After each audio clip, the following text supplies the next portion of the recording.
Oui, c'est une musique très triste. C'est une musique très triste parce que on va directement aller dans le vif du sujet, on va pas perdre de temps. Vous savez, j'essaye toujours d'être subjectif, bien évidemment, parce que je peux pas être objectif dans ce que je dis, parce que celui qui me sort, tu n'es pas objectif. Alors déjà, il va falloir qu'il m'explique comment tu peux être objectif en donnant une critique vis-à-vis d'un contenu, parce que clairement, vous avez peut-être apprécié le show, je n'ai pas apprécié le show, et certains vont me dire que je fais une cavale envers la All Elite Wrestling. Il y a des gens qui vont me dire que je n'aime pas la All Elite Wrestling, que je n'aime pas, que je suis pro WWE, que je ne suis que de ça. Alors, juste pour information, je vous invite à regarder le show de Raw je crois que j'ai fait en débriefing mardi soir vers 22h30. Et vous savez quoi? Regardez ce que j'ai dit. Si je suis pro WWE, et ben vous savez quoi? Vous regardez le show, vous regardez ce que j'ai fait, et vous savez quoi? Bah, quand vous aurez votre propre conclusion, bah, vous vous direz, bah, c'est vrai qu'il les allume quand même pas mal, la WWE. La vérité, c'est que je m'en fous. Moi, j'aime le catch, hein, j'aime pas WWE, All Elite Wrestling, Ring of the North, New Japan Pro Wrestling, et ainsi de suite. Après, il y a des bons shows, il y a des mauvais shows, bien évidemment, et ce show-là n'est pas un bon show. Alors, encore une fois, mon opinion vis-à-vis de la All Elite Wrestling ne va pas changer après ce show. Je considère que ce show est un show raté. Mais raté sur plusieurs points. Et justement, on va l'expliquer. Alors, je vais pas faire... Enfin, je vais expliquer plutôt match par match, mais vous allez vous rendre compte que mes propos et mes arguments vont vraiment se copier. Il y a rarement des choses qui vont pas du tout se ressembler. Par exemple, je vais vous donner le principal problème de ce show, c'est le rythme. Je veux dire, il y a des belles choses qui se passent dans certains matchs. Je prends le cas par exemple du match du début du opener. Il y a des belles choses qui se passent. La surprise notamment de pouvoir nous offrir deux nouveaux champions de la WWE, de la All Elite Wrestling par équipe. C'est une bonne idée. Alors certes, certains vont me dire, oui messieurs, est-ce qu'on n'aurait pas pu mettre en avant les Lax, les Young Bucks, les Luchasaurus, etc., etc. Et vous auriez raison, vous auriez totalement raison. Parce que les Dark Order, les No Cycle, et ainsi de suite, bah, je suis désolé, ils ont payé pour être des équipes. Et je l'ai dit au début, la division tag team de la All Elite Wrestling, je la considère comme l'une des plus précieuses, en tout cas, divisions par équipe. Ils ont un petit truc, franchement, on a vu le match entre les Young Bucks et les Ucha Bros. Honnêtement, ce sont des super matchs. Franchement, c'est des matchs où tu te dis, ça vole de tous les sens. Mais malheureusement, ça n'a pas su. Mais là, bah là non. Tu concoctes une nouvelle équipe, alors tu leur offres les ceintures par équipe, et notamment je pense que Page va bientôt faire son heel turn, c'est imminent, je vais dire, je vois un heel turn qui va débouler à n'importe quel moment. Mais le truc, c'est qu'il y a des bons spots, mais le rythme est très mou. Le rythme manque de saveur. Le rythme est... Ah, tu te traînes, hein. Ah, c'est du traînasse. C'est pas beau. C'est pas beau, et c'est dommage, parce que le match est bien. Tu vois un Page notamment qui prend beaucoup, est-ce que ça peut avoir signifié quelque chose? Il y a du travail, il y a de l'envie, mais alors, encore une fois, on va me dire oui, mais ils étaient dans un environnement spécial. Je peux l'entendre, encore une fois. Je peux l'entendre parce que c'est vrai que c'était un environnement spécial, c'était dans un environnement, sur une croisière, dans un bateau.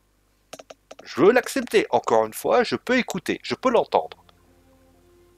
Mais aux dernières nouvelles, quand tu décides d'avoir un environnement, que tu le veuilles ou non, cet environnement, il faut l'accepter.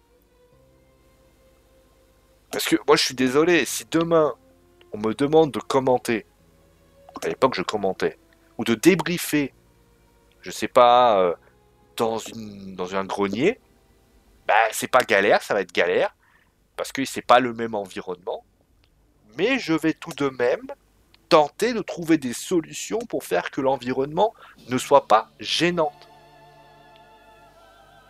Mais le problème, c'est que dans ce show, putain, la musique est magnifique. Euh, ben, l'environnement, il est pas bon. L'environnement, je sais pas s'il a un impact ou non, mais ce match-là, le match entre Baker et Kelly, en plus c'est encore plus criant parce que la pauvre Baker, elle essaie de se faire un spot. Elle a fait son heel turn, d'ailleurs, avec ce qu'elle a dit sur ce qu'a Tony Scavione. C'est pas mauvais, loin de là. Ça fait réagir le public. Mais le souci, c'est que, je vais vous le donner, le problème, c'est que le match est mou.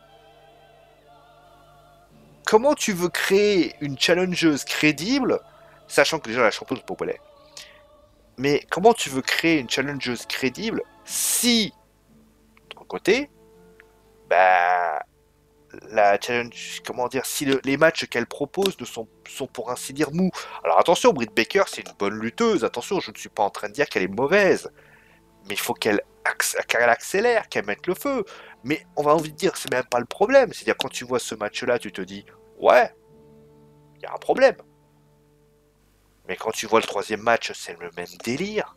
Je veux dire, à part Mark Ostens, qui a eu quelques petites choses, bah, j'ai envie de te dire, il n'y a rien d'autre. Et le quatrième match est le même. Je sais pas, ils peuvent pas se bouger les fesses à un moment donné à la All Elite Wrestling. Ils vont se claquer un truc à un moment donné, ils vont se faire du mal. Alors oui, il y a des bonnes choses. Il y a Mark Ostens qui a fait des petites prises. Il y a toujours, en fait, dans les matchs que je vais vous présenter, que je vous présente là maintenant, il y a toujours des moments de spot où tu te dis, pas mal. Tu vois le spot de Mark Ostens, pas mal. Tu vois le duel, le truc avec Luchasaurus, pas mal. MJF, pas mal. L'intervention des Young Bucks avec Cody, le fait qu'il y ait eu quelques petites choses, le côté un peu arrogant de la part euh, de MJF, pas mal. Les petites prises de ci de là du côté de la All Elite Wrestling. Je fais ça, voilà, c'est bon. Je finis après, j'arrive. Pas mal. Tout est pas mal. Mais dedans, mais tout quand tu fais là, mais quand tu prends chaque petit point, c'est pas mal. Tu as des prises qui sont assez inventives ou alors assez spectaculaires. Pas mal. Mais quand tu les réunis bout à bout, bah, tu te rends compte, tu te dis, mais non, non, le match est mou. Le match manque de rythme. Le match manque d'envie. Alors, peut-être qu'ils ont voulu tout assurer parce que tu sens quand même une sorte de protectionnisme de la lutte professionnelle qui m'étonne un peu. Est-ce que parce qu'il fallait faire très attention, l'environnement était particulier? Je ne sais pas, je ne peux pas m'expliquer. Je ne peux pas m'expliquer. Alors tu vas, mais je l'ai déjà dit plusieurs fois, je ne veux pas d'excuses. Je refuse de pouvoir trouver des excuses. À partir du moment, je vais vous donner un exemple. Si vous décidez d'un environnement, d'une situation, il faut l'accepter les conséquences. Si vous, admettons, je vous donne un exemple. Là, je suis assis sur ma chaise. Je propose à un moment donné de faire ça.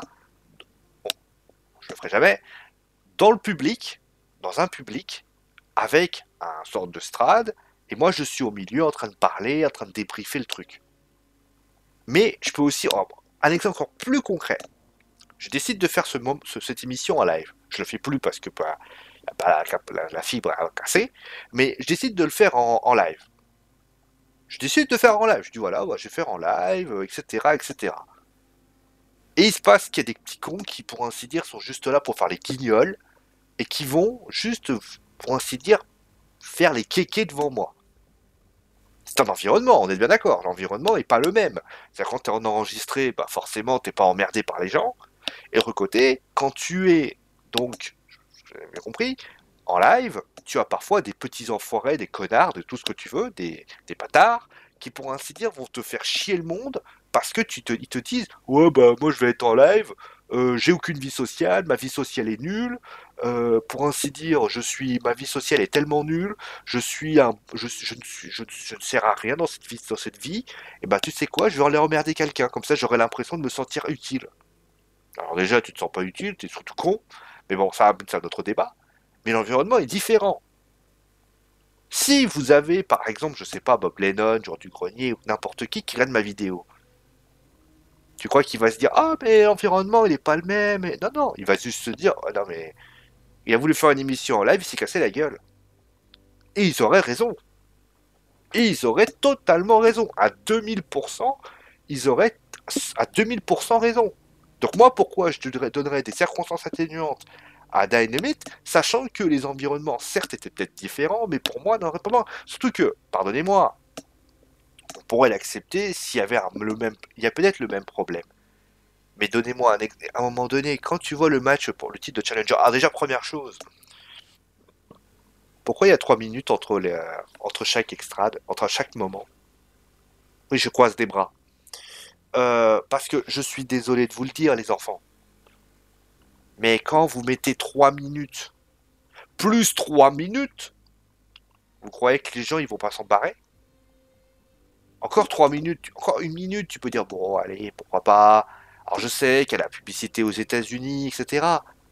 Mais me sors pas des mythos, me sors pas des conneries. Faut arrêter de se foutre de la gueule du monde au bout d'un moment. La WWE fait même pas ça. Pourquoi la All Elite Wrestling réussit à se planter à ce point-là sur des trucs aussi anodins? Alors oui, le main event est bien. À côté, c'était pas difficile. Il y a des spots, il y a un moment donné, ils vont partout, il y a des beaux moments et tout. Mais c'est pareil. À un moment donné, le rythme, il se ralentit tout seul et tu sais pas pourquoi. J'étais comme ça, je dis, pourquoi vous ralentissez? Accélérez, je sais pas.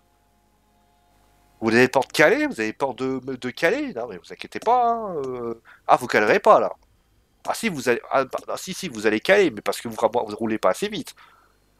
Non, mais c'est affolant. J'ai jamais vu un show comme ça. Enfin, j'ai jamais vu un show comme ça à la All Elite Wrestling. Parce que bien évidemment, j'en ai vu d'autres. Dans la... Et ça, justement, on va faire dans la conclusion. Parce que pour moi, c'est clairement... Moi, je vais vous dire une chose. Si ce show que je vous voyais là, parce qu'il y en a certains qui vont me sortir que le show était bien. Et encore une fois, il n'y a pas de souci, hein. Moi, je considère que le show, moi, je l'ai détesté. Ce show est une honte. Ce show est nul. Je le dis sans arrière-pensée. Je le dis en étant tout honnête avec vous. Ce show est une merde. Voilà, le mot est sorti. Le show est une merde. Tu ne peux pas réussir un bon... Alors, merde, peut-être le mot est mal approprié. Et je m'excuse si ça vous a un petit peu choqué. Mais en tout cas, ce show n'est pas un bon show.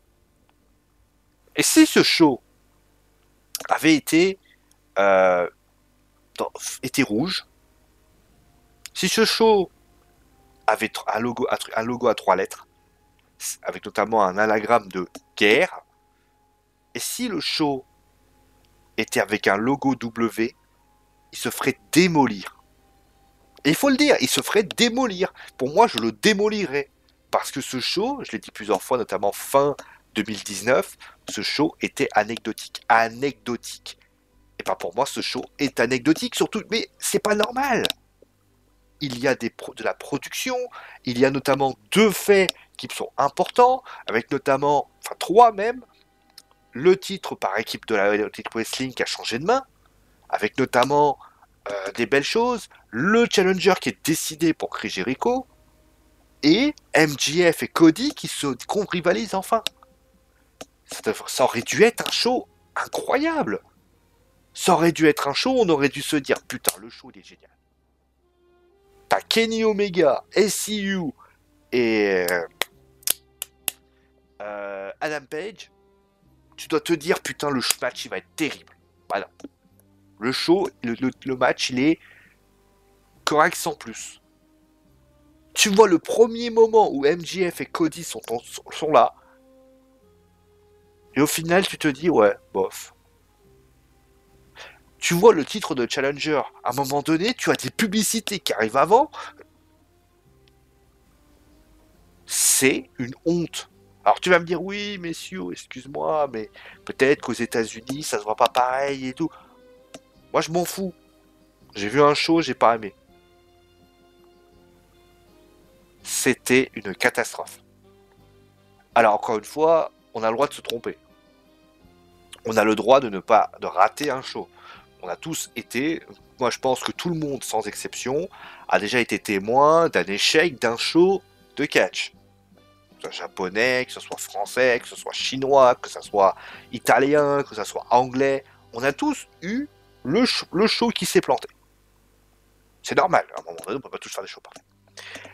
Et j'ai envie de te dire, je vais pas en tenir rigueur non plus, même si je suis dur avec eux.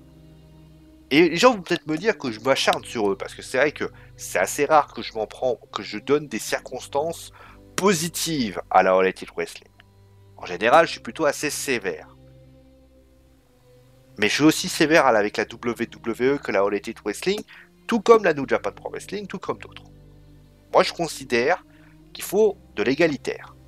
Maintenant, je vais vous expliquer une chose. Je vais... Comment je vais dire ça? Je vais fermer les yeux sur ce qui s'est passé aujourd'hui. C'est un échec. C'est un échec, mais finalement, tu te dis, bon, c'est un échec comme il peut en arriver beaucoup. On a tous été, je dirais Dragon Ball Super quand il a commencé, ça se partait pas bien, mais bon, on n'a pas non plus commencé à tailler tout le monde. On a celui du tournoi de l'univers, quand il a commencé, on s'est dit putain, c'est quoi cette merde? Mais on a dit bon allez, on va garder espoir. C'est une erreur, voilà. Ils se sont plantés, et ça peut arriver. Ils ont pris des risques aussi, ça il faut aussi le dire. Ils ont pris des risques d'aller dans une croisière, etc., etc. Ce sont des possibilités. Est-ce que c'était des bons risques, des mauvais? En tout cas, je vais vous dire une chose. Moi, il y a une chose que je ne me remettrai jamais en cause vis-à-vis de la All Elite Wrestling, c'est qu'ils ont quand même tenté des choses. Et ça, c'est tout à leur honneur. Parce que moi, clairement, le côté je fais le minimum syndical, c'est un truc qui m'énerve. Mais c'est un échec. Et je pense qu'ils doivent maintenant prendre, entre guillemets, alors peut-être que les audiences, alors je sais pas si les audiences ont été pondues. Attendez, je vais vous trouver des audiences, parce que ça se trouve les audiences ont été pondues, donc on sait jamais. Là, attendez. Parce que, ah oui, pour information, je tiens à signaler, j'ai toujours pas vu NXT. Allez. Ah, les audiences. On va justement regarder. Alors, semaine du 22 janvier. Oui, c'est ça. Semaine du 20 janvier. NXT. Ah, Dynamite continue quand même. Oui, mais regardez. NXT a fait 769 000, ce qui est à peu près le chiffre qu'ils font. Et Dynamite a fait 871 000, ce qui fait une chute petite progressive quand même. Ce qui est quand même révélateur, pardonnez-moi, d'une réalité. C'est que le show n'était peut-être pas à la hauteur des spectateurs qui ont regardé. Après, comme je l'ai expliqué, on a le droit de se tromper. Moi, j'ai aucun problème avec ça. C'est pour ça que je suis peut-être sévère vis-à-vis du show, mais je suis pas sévère vis-à-vis de la fédération. On a le droit de se tromper. On a le droit de commettre des erreurs. Mais là, ces erreurs doivent les aider à grandir. Ils doivent les aider à justement juger ce qui s'est passé et les faire évoluer vers une évolution positive. Ils doivent pas se dire ah ouais non mais ça a marché parce qu'on a été supérieur à NXT. Non non non, le show n'a pas été bon. Ça, encore une fois, ça arrive. On va pas non plus leur jeter la pierre, mais ça ne doit plus se reproduire. Ce qui s'est passé aujourd'hui, c'est la première et dernière fois que je leur laisse passer. Je pardonne parce que ça, c'est une fois comme ça. Mais si la semaine prochaine ils me refont une merde pareille, là par contre je vais gueuler tellement fort que toute la maison va vibrer. Et je le dis clairement. Bon voilà, en tout cas, merci à vous tous d'avoir suivi l'émission. Dites-moi ce que vous avez pensé du show en tout cas. Je vous fais NXT bientôt, parce que voilà, j'ai pas le temps. Voilà, je vous fais. Enfin, il y avait un ou l'autre, hein. Clairement, j'ai pris celui-là en premier. Merci tout le monde et gros bisous. Ciao tout le monde!